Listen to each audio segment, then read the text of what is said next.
Baik, apa kabar saudara? Senang sekali saya Bambang Kalitus kembali menjumpai Anda dalam dialog spesial kali ini ya. Nah, seperti biasa kita akan menghampiri atau akan menyapa narasumber kita. Kita akan berbincang-bincang tentang apa? Nah, mungkin saya akan buka sedikit kawan-kawan ketertarikan kami redaksi untuk datang untuk hadir bahwa memang akan ada sebuah event yang cukup menarik saya kira. Mungkin baru pertama kalinya ya. Event yang menghadirkan hasil karya para kartunis Indonesia dalam tanda pengertian. Tetapi berbedanya adalah karya-karya ini ada sertifikasinya, ada proses kredibilitas dan akuntabilitasnya. Agak menarik bukan? Nah, untuk itu makanya nanti saya akan menyapa narasumber kita dan kita berterima kasih. Om Swastiastu, Pak Ire. Sehat selalu ya Pak ya. Pak Ire Agusto selaku founder dari Hoka. Nanti Hoka itu apa nanti kita akan bahas. Kemudian juga di samping Pak Ire ada Bapak Igede Putu Rahman Desyanta, begitu Mas Anta, Dianta. Om Swastiastu, Bli. Sehat selalu ya, Bli. Luar biasa loh ya. Saudara, kita sekarang berada di Hotel Tijili Seminyak. Gitu ya. Terima kasih untuk Hotel Tijili Seminyak tentunya. Nah, kita lanjut aja nih, Pak. Mungkin ke Pak Iri dulu ya, Pak Iri. Pak Iri, jadi ini kan ada komunitas atau perkumpulan dari kawan-kawan seniman, apa boleh dikatakan, seniman kartunis. Ya. Tepat gitu ya, salah satunya ya. Ada kartunis, tapi dia juga ada yang namanya lembaga Hoka kalau orang lihat. Mungkin kita bisa perkenalkan dulu Pak kepada kawan-kawan kita atau pemirsa di rumah sebetulnya Hoka ini apa sih? Ya, gimana? Silakan.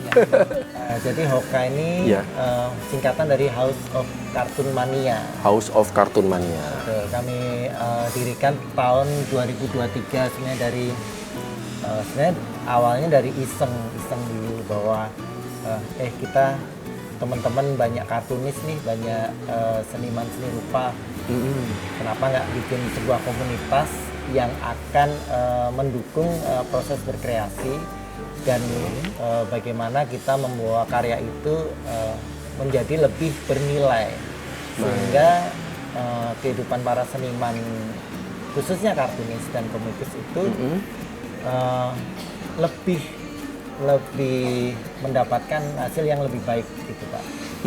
Karena terus terang seniman kartunis seni rupa itu yang mencapai tingkat keberhasilan di mana karyanya kemudian bisa menghasilkan untuk kehidupannya itu kan bisa dihitung. 100% mungkin cuma sekian 5% kali ya kalau di Indonesia. Iya. Nah, gimana caranya supaya semuanya ada pemerataan?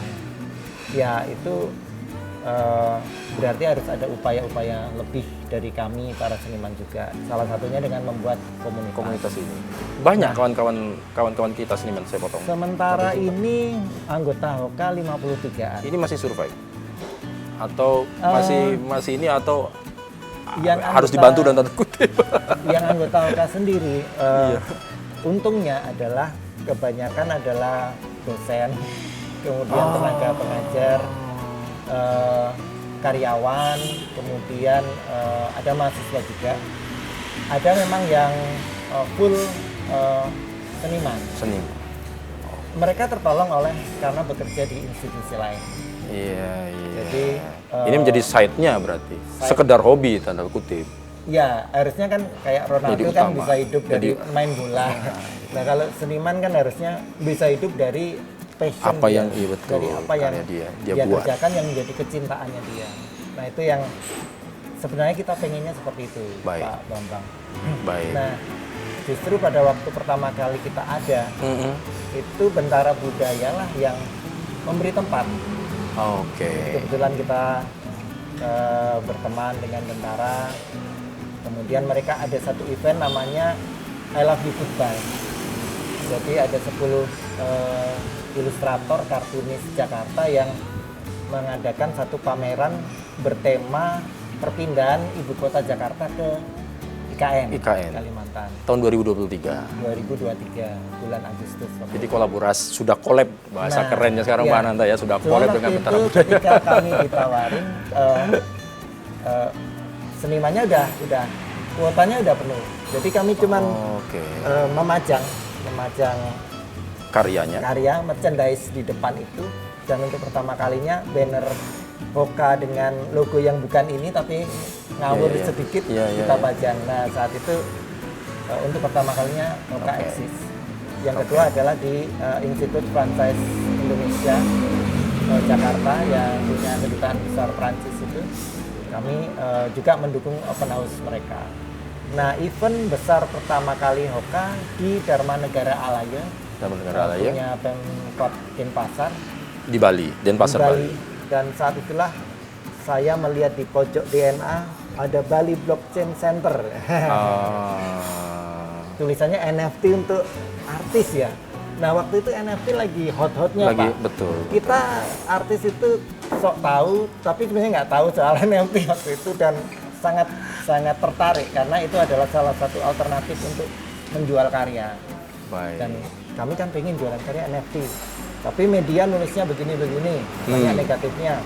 Dan kita tidak tahu sumber mana yang bisa kita datangi, kita tanya, pasti NFT itu apaan sih, barang apaan, gimana caranya akses dan sebagainya. Baik. Dan mungkin semesta yang mengatur, kami datang ke DNA, ngelihat Bali Blockchain Center, saya datangi, Baik. bertemu dengan Pak Anta, Baik. dan saya minta beliau mengisi satu sesi kami.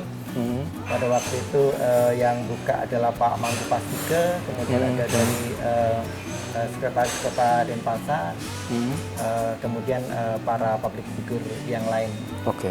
Nah itu namanya DNA Kartun, DNA kartu. Dharma Negara Alaya Kartun Festival, selama Baik. 9 hari, 19 September sampai 29 Oke. September Jadi 2000. itu menampilkan karya dari kawan-kawan yang sudah tergabung dalam Hoka tadi.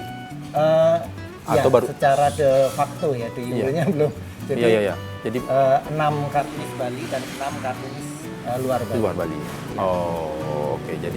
Jadi memang sebuah wadah dari apa? Kalau saya bisa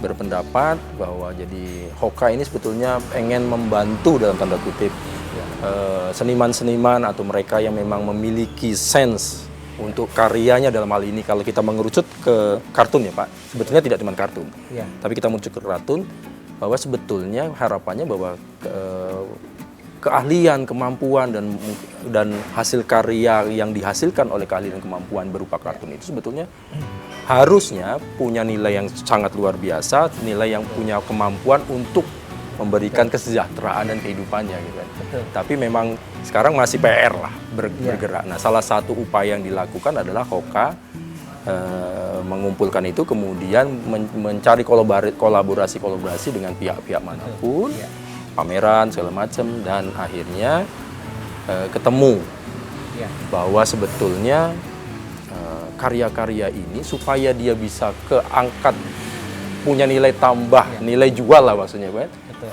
Bahkan sampai ke internasional. Mungkin nanti akan kalau kesalahan nanti Itu Pak ya. salah Akhirnya membuat event Betul. ya. Nah, eventnya apa nih Pak? Sedikit sebelum saya kelari ke Pak Anta. Yang lalu atau yang sekarang? Yang sekarang ini. Oke. Iya. Yang sekarang sebenarnya dari Bentara Budaya dulu. Baik. Yang dari dulu kami udah ada kerjasama. Mulai yang di DNA itu juga udah dengan Bentara Budaya. Iya. sebenarnya. Karena tajuknya adalah I Love You Goodbye, tapi di Denpasar. Lalu saya dengan pihak Bentara Budaya itu ngobrol. Temanya apa sih? Dari Bentara Budaya bilang gini, wartawan-wartawan di Kompas itu cerita mereka sebenarnya juga sudah merasa jenuh dengan kondisi ekonomi, sosial, Diminum politik, Pak Anta.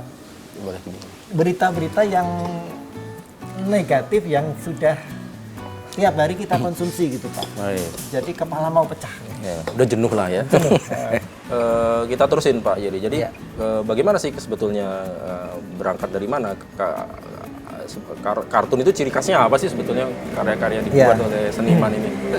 Jadi berkaitan dengan pameran Utopia yang akan kita gelar, dari hasil perbincangan dengan teman-teman di Jakarta yang mengeluhkan kondisi-kondisi berita-berita yang kurang baik yang setiap hari kita konsumsi, akhirnya kami memutuskan bahwa pameran kartun, ilustrasi, karya seni rupa yang akan kita gelar itu akan lebih bernilai positif.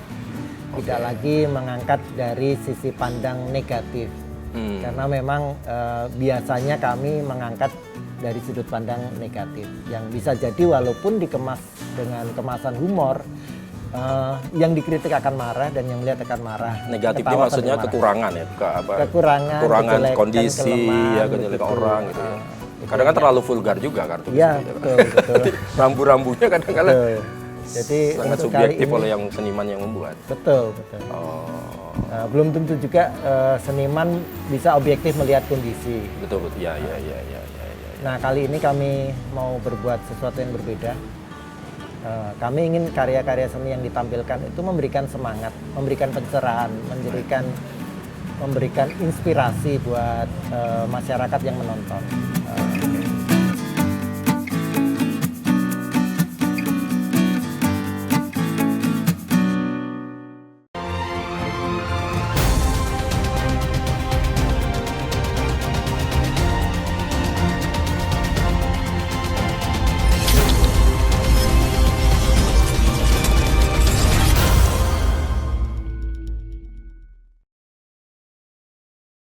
Nah ini kan menarik kan, kita hadirkan Pak Anta inilah selaku baliola gitu kan. Mungkin nanti kita akan lihat keterkaitannya apa kan. Kalau tadi saya opening saya bilang bahwa ini agak berbeda event kali ini. Ya ada terobosan yang dilakukan oleh kawan-kawan Hoka lah, seniman-seniman ini. Mungkin kalau ke Pak Anta dulu ya. Pak Anta, kemudian keterlibatannya dengan event ini nih seperti apa sih Pak? Kok ada baliola nongol di situ dan baliola ini apa kan? Gitu Pak, nah, biar masyarakat lebih paham dulu. Nanti baru kita mengerucut akhirnya kolab-kolab apa, manfaat-manfaat gitu ya. Pak, boleh Pak Anta bisa silakan, baliola kok hadir di sini apa sih? Ya, jadi ini sebenarnya baliola tuh kita kan ketemunya waktu tadi Pak Yeri sudah ceritakan ya, ketemu di Bali Blockchain Center waktu di Dharma Negara Alaya. Kebetulan Bali Blockchain Center itu adalah sebuah laboratorium blockchain sebenarnya yang kerjasama antara Baliola dengan Bekraf Denpasar dan pemerintah kota. Jadi waktu itu tahun 2021 sih kita sudah mulai ini di Baliola. Sebenarnya yang menjadi kunci kenapa kok ada blockchain, apa sih itu blockchain, itu mungkin masyarakat pasti tahu ya masalah Bitcoin, Ethereum.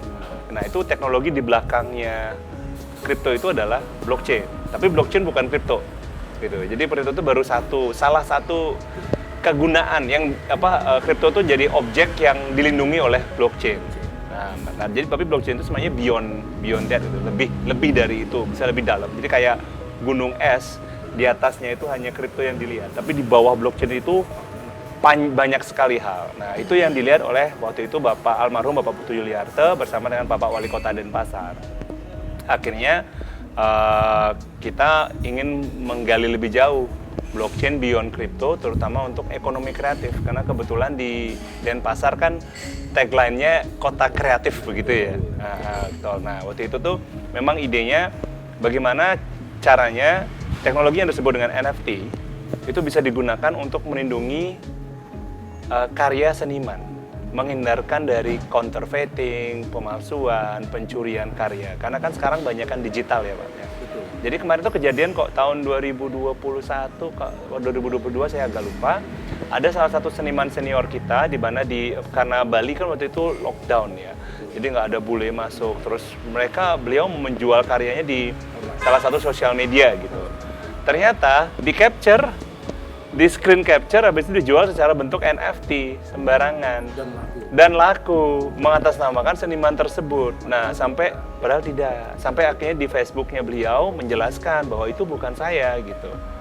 Nah itu kan sebenarnya ada satu hal ya kayak Pak Yeri ceritakan, bagaimana caranya seniman ini bisa menghidupi dirinya tapi tidak ada perlindungan yang yang bisa istilahnya memastikan bahwa jalur pendapatan ini nih, jalur hidupnya mereka yang istilahnya dari hatinya teman-teman seniman ini tidak terlindungi, tidak dijamin.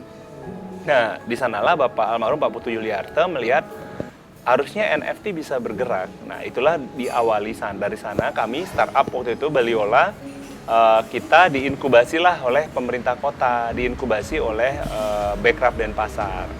Jadilah kami NFT Marketplace waktu itu, pertama di Bali, yang fokus untuk istilahnya melakukan pembentukan NFT untuk seniman-seniman. Jadi bukan NFT yang generatif ya, gitu loh. Jadi lebih ke seniman waktu itu. Jadi kami melakukan edukasi ke seniman, nah terus bergerak terus seperti itu sampai kami akhirnya ada pameran di Jakarta, terus membantu para seniman semua. Nah, tetapi permasalahan ternyata lebih dalam dari itu. NFT sempat jatuh kan pasarnya setelah Ghazali ya, terus ya. turun parah, akhirnya hilang dari peradaban. Ada satu hal yang jadi misguide. Blockchain itu selalu diarahkan ke Bitcoin, ke kripto. Padahal blockchain itu adalah mekanisme penyimpanan data yang seperti prasasti. Jadi sekali dia masuk selamanya ada di sana dan apapun bisa dimasukkan. Betul. Dan itu isi semua di dalam blockchain itu adalah kenapa kok bisa dia sepatentan tidak bisa seperti prasasti? Karena mekanisme penyimpanan datanya dilakukan secara gotong royong. Nanti kita barengan jagain datanya. Gitu. Kayak gitu sih mekanismenya. Nah, NFT blockchain itu punya mekanisme untuk membangun atau membuat sebuah aset, sebuah digital data menjadi sebuah aset digital. Dengan membangun namanya scarcity atau kelangkaan dari aset tersebut. Nah, itu sih yang membedakan teknologi blockchain dengan teknologi yang lain. Jadi ada apa istilahnya, ada syarat atau kategori itu? Ya, jadi ada sebuah protokol ya di teknologi yang memungkinkan. Kalau misalnya Mas, kita contohkan lah misalnya kayak email, Mas punya email. Saat Mas transfer email, kirim email nih, yang dikirim itu copy emailnya atau email aslinya Mas? Kopinya. Jadi kan itu di-copy kan. Karena dia bisa di-copy berkali-kali, berarti tidak ada unsur kelangkaan, Mas. Nah, sedangkan di blockchain, mekanismenya adalah si data inilah asetnya dan dia satu-satunya. Jadi kalau dikirim, dia tidak ada lagi di tempatnya, Mas. Nah, ini membuat dia scarcity-nya ada secara digital. Nah, itu. Nah, NFT adalah salah satu mekanisme sertifikasinya, pembentukan aset tersebut. Gitu. Itu ya Pak ya.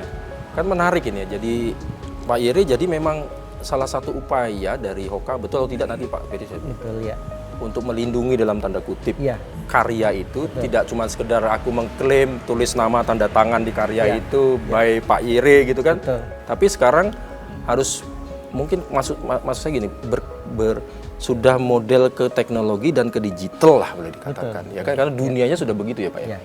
Akhirnya itulah salah satu upaya yang dilakukan harus menggandeng Baliola. Gitu Pak. Gimana? Itu, Pak. Persisnya gimana Pak? Jadi ada sertifikasi biasanya kalau seniman apapun itu pelukis, kemudian kartunis, komikus, dia bisa saja mengeluarkan sertifikat sendiri. Desain sertifikat, keaslian produk kita tanda tanganin sendiri. Kemudian kita kirim filenya atau cetaknya. Pakai barcode itu. Ya, tapi itu kan kita secara pribadi yang buat sertifikat itu. Tidak ada legalitas yang lain. Nah, dengan Craft Lab kita lebih kuat lagi.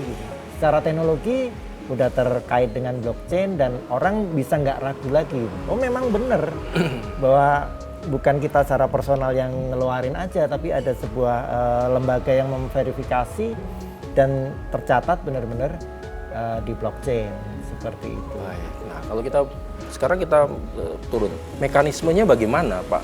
Sebuah karya itu bisa masuk atau join di Minecraft ini kita ya?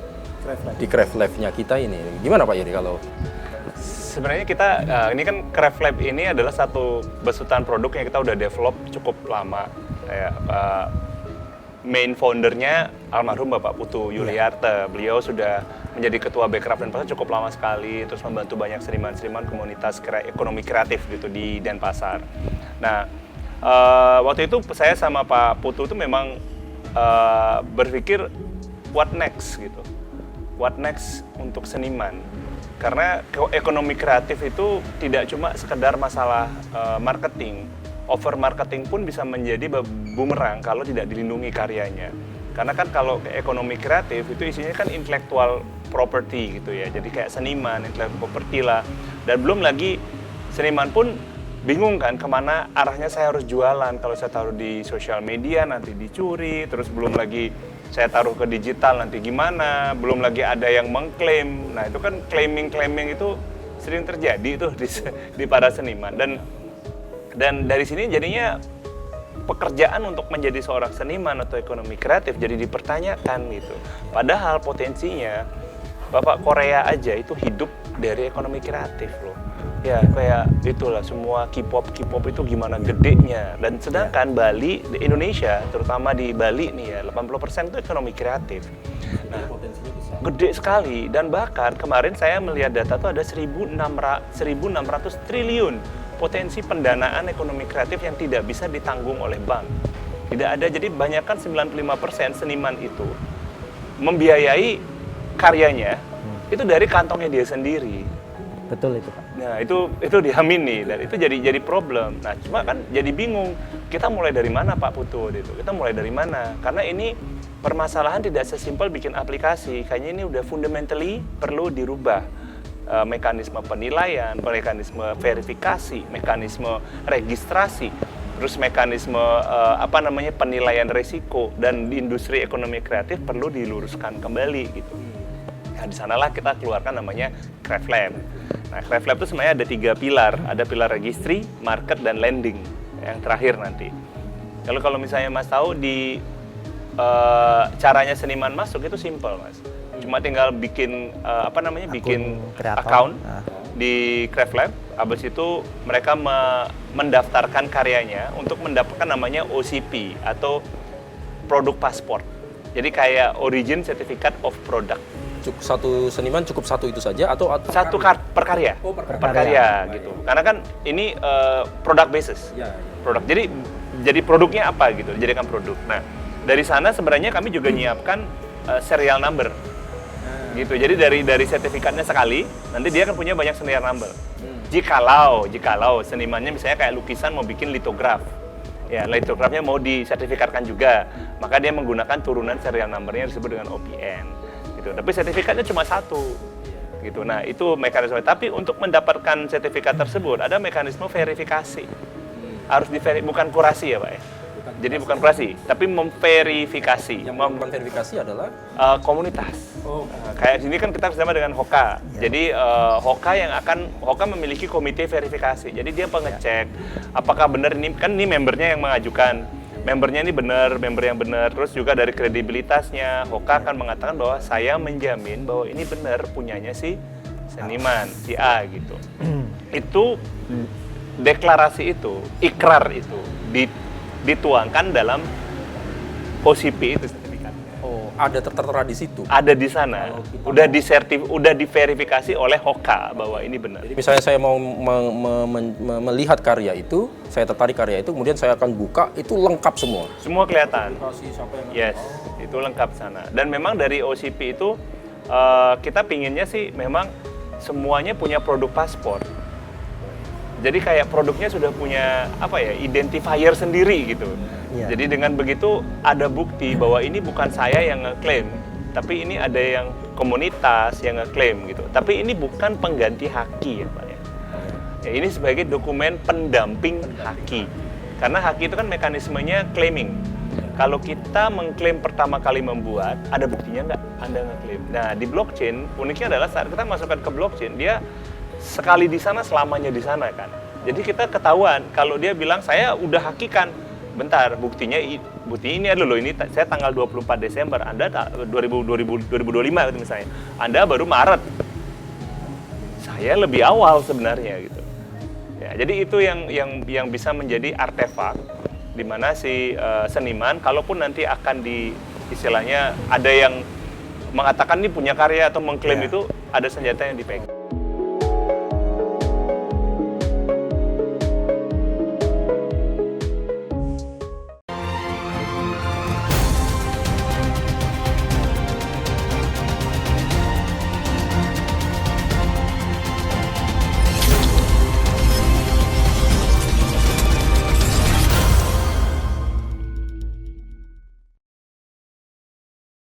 agak menarik, saya potong dikit Pak Anta. Mana yang didulukan Pak Anta? Misalnya saya sudah mendaftar di Haki. Tapi ada orang lain ngeklaim, kemudian masuk ke Unchained. Memungkinkan nggak itu? Mungkin. Memungkinkan kan? Ya, siapa duluan, Pak?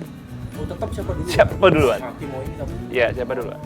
Biasanya seperti itu. Tapi kalau ada bukti lain, Iya, Haki dan ini terkoneksi. belum. betul. Kita sekarang lagi minggu depan rencana kami akan ketemu dengan Dirjen dan harapannya kita bisa ngobrol. Karena kami kan prosesnya Craft Lab ini kan bisa dibilang baru. Kami pun 2 minggu lalu kami ikut hackathon OJK, Aircraft, hackathon Infinity dan kami menang juara 1 waktu itu Craft Lab ini. Dan memang tujuannya awal adalah registrasi, tapi sebenarnya endpointnya Craft Lab apakah cuma registrasi gitu?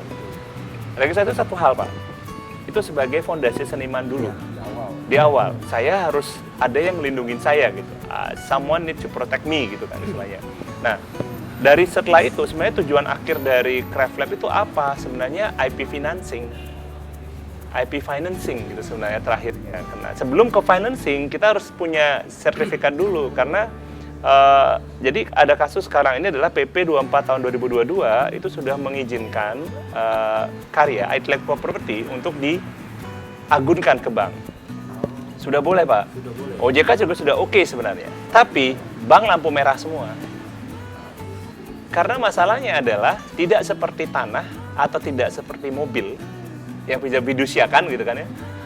Bank, nah itu. Kalau intellectual property, kalau saya kasih misalnya lukisan, bank bingung. Nanti kalau Anda tidak bisa bayar, resikonya di bank lebih gede gitu kan. Nah ini yang sebenarnya mekanisme itu yang kita rubah fondasinya. Mulai dari registry dulu, habis itu ke market, habis itu baru ke lending terakhir. Ke finance tadi ujungnya. Oke, menarik nih. Pak Iri, kemudian apakah itu kebutuhan dari kawan-kawan? Iya. Dengan ada ini, kemudian keuntungannya apa? Merasa terlindungi nggak? Gimana Pak Iri? Sangat. Jadi dengan kemajuan teknologi Craft Lab ini, kami selaku seniman sangat diuntungkan. Pertama, kalau kami langsung daftar di Haki, ya mohon maaf, harganya cukup tinggi Pak. Jadi ada fasilitas seperti ini yang memberikan kami pencatatan dulu, pencatatan bahwa karya kami udah ada di dunia digital blockchain. Itu yang pertama, yang paling penting. Selanjutnya, dengan adanya pencatatan itu, value karya kami akan meningkat. Kami juga di Hoka itu selalu ketika pameran membuat katalog atau bahkan buku Pak, seperti buku ini. Nah, dengan adanya buku semacam ini, value-nya lebih meningkat lagi. Nah, itu tahapan selanjutnya. Jadi, kita harapkan semua karya seni yang tersertifikasi Craft Lab, terpublikasi, kemudian juga secara rutin dipamerkan di aneka galeri, itu nilainya akan lebih tinggi dan lebih menarik para kolektor untuk mengkoleksi. Seperti itu Pak. Jadi memang ini penting sekali untuk membedakan antara karya-karya yang dipamerkan sebagaimana biasanya dengan karya yang dipamerkan dengan tersertifikasi oleh Craft Lab. Nah, itu yang menjadi keunikan. Kalau sekarang sendiri kondisinya bagaimana? Sudah adakah yang masuk ke di mana? Craft Lab. Di Craft Lab kemudian dinempel di apa? Unchained. Nah, itu ada ceritanya. Blockchain udah. Jadi begini. Untuk contoh kan? Ya, untuk contoh. Jadi Sudah ada. ada. Gitu kan? Betul. Kemarin sebelum Bali Blockchain Summit tanggal berapa itu Pak? 30-31 Oktober kemarin kita menyelenggarakan Bali Blockchain Summit annual tahun ketiga kita. Tahun ketiga Jadi beberapa minggu sebelum itu ketika dari Baliola mengontak kami kembali menyajikan tentang Craft Lab, waktu itu dengan stafnya Pak Anta menjabarkan tentang Craft Lab, saya langsung dengan spontan ngomong ya udah kami join, jadikan kami kelinci percobaan. Maaf bahasanya boleh Pak ya. Sebagai komunitas early adopter Craft Lab yang mengawali. Nah, di dalam proses itu kan ada pertemuan-pertemuan, kita beri masukan, kemudian ada perbaikan-perbaikan dan sebagainya. Sampai akhirnya mendekati Bali Blockchain Summit. Kami punya kepentingan nih supaya pada waktu itu sudah ada karya yang sudah berhasil disertifikasi oleh Craft Lab. Nah, di dalam proses itu kami dengan tim Craft Lab uji coba sampai pada titik karya mana yang harus disubmit. Nah, karya digital yang ada dalam laptop saya waktu itu adalah ini. Karya ini ya? Iya, ini adalah lukisan dari anjing saya. Acrylic on recycle paper, Pak. Ini kertas daur ulang. Oh, Iya. baik. Nah, saya Mohon maaf saya potong. Terus buktinya kalau dia produk ini Ya. sudah masuk di blockchain dan tentunya berarti tersertifikasi kan, Pak? tersertifikasi. Nah, Ya. buktinya bagaimana caranya? Saya digitalkan. Jadi gambar ini saya scan, kemudian saya submit. Saya daftar dulu sebagai kreator di Craft Lab. Begitu saya terdaftar sebagai kreator, saya submit karya ini. Jadi ada detailnya apa, spesifikasinya seperti apa, mengenai ukuran, kemudian tekniknya, kemudian kapan itu dibuat, siapa artisnya, kemudian deskripsi tentang gambar ini. Pada waktu saya menggambar, apa sih yang saya bayangkan tentang si anjing ini? Ada deskripsinya di situ? Ada deskripsinya. Kemudian ada foto yang bisa dilampirkan. Nah, foto itu tidak hanya foto karya atau file digital karya, tapi juga proses menggambarnya kalau didokumentasi itu boleh disertakan. Sebagai bukti. Sebagai bukti benar-benar saya loh yang gambar gitu. Kemudian foto kita pegang karya aslinya, atau ketika lukisan itu udah dipamerkan. Biasanya kalau kami pameran kan ada tokoh-tokoh yang foto dong di depan karya saya. Iya. Itu sebagai testimoninya. sebagai testimoni bahwa menyatakan bahwa itu keaslian. benar-benar original. si seniman itu yang ini. Jadi maksimal 15 foto. Semakin banyak misalkan kita bisa memberikan bukti-bukti bahwa oh ini saya lagi gambar nih. Saya berfoto dengan karya, dipamerkan di mana. Ada misalkan artis atau pejabat publik yang berfoto dengan karya saya, itu akan makin menguatkan bahwa ini adalah otentik karya dia. Oh, jadi boleh dikatakan biar pemirsa lihat. Jadi salah satu produk yang sudah tersertifikasi masuk di blockchain, kemudian mungkin sudah melalang buana nih digital, tapi secara terlindungi lah Pak ya? Ya. Yakin Pak ya? Nah ini contohnya karya ini yang sudah nanti bisa dicek aja kalau Anda menemukan gambar ini gambar ini kita akan cek bareng-bareng ya. Gitu. Ya. Pak, tanggapannya gimana dengan ada produk masuk ini gimana kalau? Iya, sebenarnya saya tuh sangat terima kasih ya dengan Pak Yere dan Hoka ya, karena kan jujur kalau kami kan developer ya Pak, kami pengembang. Dan kami punya idenya juga dari sisi ide helicopter view, karena bahasanya helicopter view ya. Tapi saat kita mengembangkan pertama kali, bisa dibilang kan ini bahasanya MVP ya, jadi produk pertama gitu. Dari Craft Lab itu adalah versi satunya gitu, yang kita udah rilis gitu. Nah, itu memang belum sempurna Pak. Nah, tapi yang memang kita perlu dapat feedback itu adalah dari yang pengguna langsung gitu. Dan gimana responnya, nah jujur aja sudah banyak sekali feedbacknya. Dari teman-teman dari Pak Yeri dan juga teman-teman di Hoka, dan justru itu yang kita perlukan sebenarnya, karena kalau nggak begitu kita nggak tahu ini sebenarnya bisa dipakai nih, jangan-jangan ini rumit masih orang makainya gitu, karena kita mencoba untuk membuat, karena blockchain itu rumit Pak, menggunakan pun rumit gitu, karena harus punya wallet lah, harus begini bla bla bla bla bla. Nah, sedangkan kami di Baliola kita invest besar itu adalah di interfacing. Jadi dengan si pengguna. Bahkan kami tidak lagi menggunakan kalau blockchain itu Web 3, Pak. Jadi ada Web 1, Web 2. Web 2 itu yang sekarang kita pakai, Web generasi kedua. Nah, sekarang Web 3. Web generasi ketiga ini blockchain. Nah, kami bilang kami belum ke Web 3 100%, kami Web 2.5. Gitu. Karena kita 2,5 nih. Karena kalau kami lagi menjelaskan harus bikin wallet segala macam, nanti malah daya tarik atau benefitnya blockchain malah tertutupi oleh rumitnya. Karena kalau dari sisi ilmu IT Pak, kerumitan dengan keamanan itu nggak bisa bareng. Jadi flexibility dan keamanan itu nggak boleh bareng, nggak bisa bareng. Kalau fleksibel banget berarti ya pasti nggak aman. kalau mau aman banget ya fleksibelnya harus turunin gitu. Jadi itu memang ya sama lah Pak kalau masuk ke hotel gitu. Nah, kalau masuk ke suatu tempat gitu ya. Kalau tempat itu memang menyimpan misalnya 10 ton emas gitu. Butuh keamanan kan. Masa satpamnya ya siapa aja boleh datang? Kan nggak mungkin. Haruslah ngecek kanan dan kiri ada, tapi bisa bareng. Bisa bareng. Harus ada yang di trade off bahasanya kalau kami. Nah, itulah makanya kami mencoba sesimpel mungkin. Nah, tapi itu pun di bayangan kami simpel karena kami memang sebagai developer udah katam lah urusan ini ya gitu. Tapi kan kami nggak tahu kalau usernya beneran bisa atau enggak. Nah, itu yang kenapa kita benar-benar sangat berterima kasih sama Hoka ya, sama Pak Yere dan Hoka mau menggunakan dulu. Jadi kami dapat feedback banyak Pak. Akhirnya kan ada kesempatan untuk mendevelop. Yes.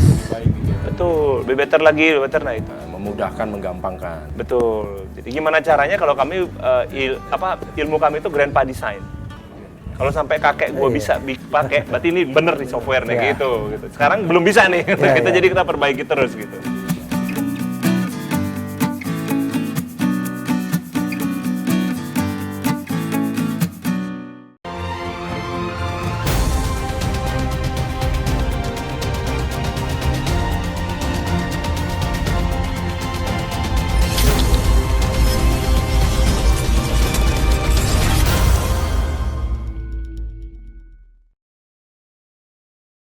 Luar biasa ya, jadi memang sangat membantu lah ya. Bali Bola. Nah mungkin Pak Yere, balik kita ke Utopia lagi, guys kita. Kemudian kapan akan dilaksanakan, kemudian apa sebetulnya yang pengen diharapkan dengan event ini sebetulnya kan? Ya. Tidak cuman kepada senimannya, tapi juga kepada masyarakat supaya mungkin ada edukasi atau hal apa dengan tadi collab ya, tidak sekedar pameran loh ini, gitu Pak Yere. Ya, gimana Pak Yere? Ya, yang pertama Utopia 2025 itu bagi masyarakat kami harapkan dampaknya adalah ketika melihat karya-karya kami, yang pertama adalah memberikan inspirasi, memberikan semangat, memberikan pencerahan dan oase dari hal-hal yang negatif yang setiap hari mungkin menerpa kita. Itu yang pertama. Ketika melihat karya dulu Pak, masyarakat seneng lihatnya dan seperti itu.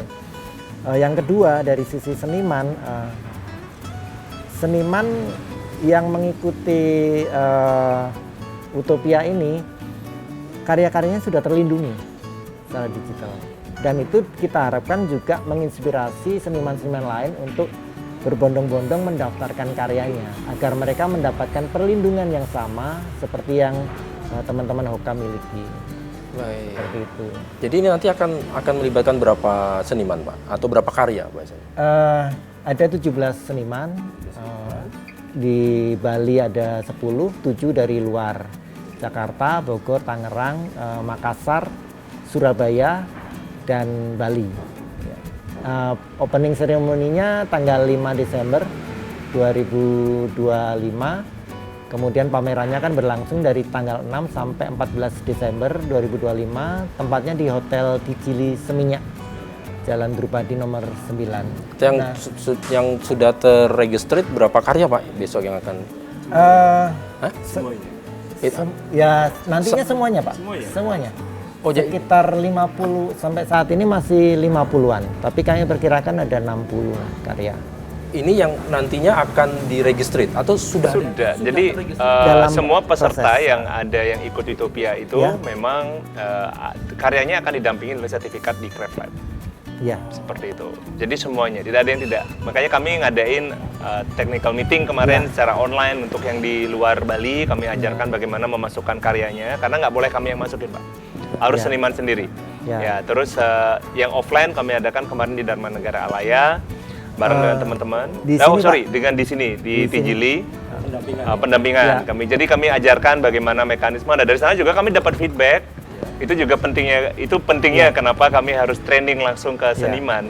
Jadi kami dapat ada masalah-masalah yang timbul pada waktu registrasi itu bisa langsung di. Yes, betul Bapak. Iya. Oh iya. Itu benar Pak. Benar. Kalau bisa diwakilkan. Tapi saya mendorong teman-teman bisa semua karena ini data pribadi, nggak mungkin diwakilin orang passwordnya kita tahu atau yang lain-lain. Karena itu sifatnya aset, Pak. Aset itu yang akan nyimpen di wallet sendiri. Jangan sampai aset itu disimpan oleh walletnya admin, terus Ya. adminnya kabur, Nah. ya udah selesai. Pak Anta bisa berikan keyakinan nih, apa manfaatnya kalau karya itu, ini untuk seniman ya, itu nempel di blockchain kita, itu apa sih sebetulnya manfaat, benefitnya yang sangat luar biasa itu apa? Kadang-kadang kan seniman itu kan dalam tanda kutip, gini-gini aja udah nggak apa-apa, saya udah nikmat. Iya. Padahal tadi kan untuk bahkan karya itu kan bisa Kemajuan kita sustainable ke depan, bahkan dia, saya nggak tahu, mungkin sampai tua, bahkan mungkin dalam tanda Iya. kutip meninggal, bisa ke anak cucu, I don't know. Gimana Pak? Sebenarnya kalau bahasa simpelnya saya itu, kita nggak ngomongin karya ya, kita ngomongin intellectual property bahasa saya. Karena kalau misalnya ngomongin karya, akan terlalu, masih kurang luas ya. Jadi intellectual property. Intellectual property itu kayak bikin kontrakan, Pak. Yang bisa diwariskan ke anak cucu, kalau benar ngurusinnya gitu. Kalau IP kan ada intellectual property yang memang diurusin, jadi dia di manajemen, dia dipromosikan, jadi ya dia terus bernilai seterusnya. Sama kayak kontrakan dibiarin aja kan dia rusak, Bang, nggak akan ngasilin. Nah, sama seperti itu juga. Jadi di Craft Lab itu pertama pasti perlindungan ya, kayak Pak Yeri bilang tadi. Dilindungi, saya punya sertifikasi, saya bisa membuktikan yang karya saya, oke, fine. Itu satu hal, Pak. Terus nextnya lagi, sekarang bagaimana kalau saya, misalnya saya adalah perusahaan distro baju gitu. Saya lihat katalognya Pak Yere, saya suka sama dogi ini gitu. Saya bilang, Pak Yere, saya mau jadikan ini desain kaos ya. Nah, seniman kan biasanya ngomongnya, ya udah Mbok ya pakai aja. Wah, nanti saya bayar Bapak 50.000 gitu misalnya kan, saya bilang gitu. Tapi ternyata dia ngasilin dijual sampai 1 juta baju gitu, dan dia ngasilin sampai miliaran. Pak Yere dapat 50.000. There is unfair. Nah, dengan OCP itu, saat dia ingin si distro ini, Pak Yeri bisa ngomong, oke, saya setujui, tapi kamu harus daftar Craft Lab, baju itu harus di OCP-kan, di mana saat menerbitkan OCP ini, kamu masukin OCP saya di sana. Ke-track tuh, jadi ketahuan baju, jadi nanti ke depannya, itu namanya intellectual property. Jadi turunan dari lukisannya Pak Yeri itu bisa dimonetize lagi, apakah jadi bisa bersama dengan UMKM, misalnya pengrajin tas gitu. Ini kan lucu nih, kalau bisa ditaruh di tas kan asik tuh, Pak. Ya kan, misalnya ke tas-tas lokal gitu, brand lokal gitu, dia bisa versi punyanya Dogi Pak Yeri gitu. Ya itu bisa, Pak, dengan mekanisme OCP. Jadi kontrak dealingnya dia sama si pelaku ekonomi kreatif yang lain itu akan di-lock di blockchain. Jadi ketahuan kalau ini sampai terjual berapa. Karena kan dari, oke, OCP ini saya bikinin bajunya gitu misalnya. Dari baju itu saya cetak misalnya 100 baju. Nah, di OCP itu sudah menyiapkan serial number per bajunya. Kalau itu dijual, dia tahu berapa yang sudah terjual. Jadi orang tahu bahwa appetite dari karya ini 100 biji sudah terjual bentuk turunannya. Aku bisa ngeklaim fee dalam tanda kutip atau royalti Kak dengan menggunakan itu? Sebenarnya kedepannya bisa, makanya dimulai dari registry dulu gitu. Karena kalau kita langsung ke royalti, nah pertanyaan berikutnya Pak, kami perusahaan developer, pengembang, kami bukan industrinya yang sebenarnya. Makanya kami menyerahkan kepada komunitas dan kepada ahlinya. Misalnya kalau royalti pembuatan ini seniman ini menjadi baju, gimana tata kelolanya? Kami nyiapin toolsnya, tetapi berapa persennya itu bukan urusan kami gitu. Jadi maksud saya tracking itu bisa dipakai, data itu dipakai untuk mengklaim dan tanda kutip oleh seniman. Itu kan manfaatnya kan, sampai kapanpun dan sampai itu kapanpun. Kedetek. Tidak cuma Bali, Indonesia bahkan sampai keluar. Bahasa saya itu adalah dia itu kayak monumen karya si seniman gitu. Kalau bahasanya saya yang kemarin itu saya bilang itu, kalau gajah mati meninggalkan gading, manusia mati meninggalkan IP.